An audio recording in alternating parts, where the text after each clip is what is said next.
Hey, Mind's Eye Visual Guitar Methods here. I haven't been around for a while, and well, lots of reasons for that, but today we're back, and kind of a good thing for the wait is, boy, I really came up with a good lesson for you today. I think this is one that's just packed full of stuff. So packed, in fact, that I couldn't fit it all into a lesson. I could barely get it into under an hour. So that lesson is what you're going to find as a companion to this lesson. This is just the introduction to give people the enticement to click on it because it was only 5 minutes long, or whatever the case may be. That we've got a cool lesson here on triads today, but it's gonna not just going to teach you about triads. This is the big deal. Learn to, how about a lesson that could teach you call and response, how to handle any chord movement, no matter how complex it is, over to any other chord, how to figure out where they are close to each other on the fretboard so that you can hear them, you can see the connections, and you can come up with solo ideas in certain spots of the fretboard. As a matter of fact, in all three four fret real estate areas of the fretboard, um, before you reach the octave, using these three triad shapes.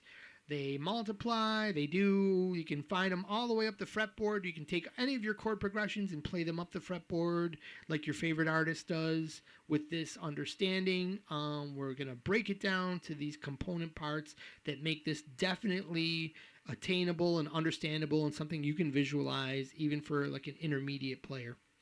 So, I know there's more benefits than that, just being able to take a chord chart and get a quick understanding of the chords, no matter how complex they are.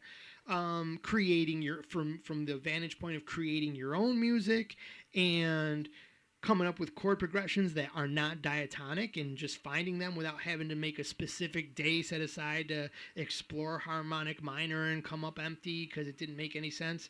Here you're going and you're finding them. And when you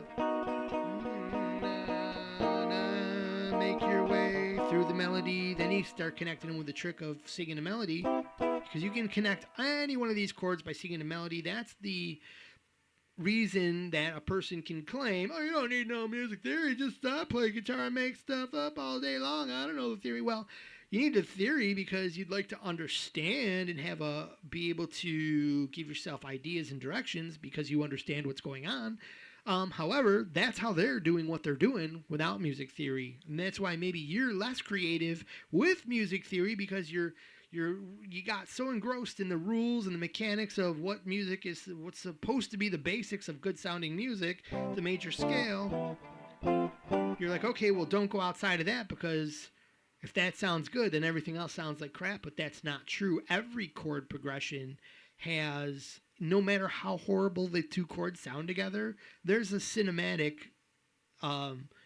mood for those two chords somewhere in emotions.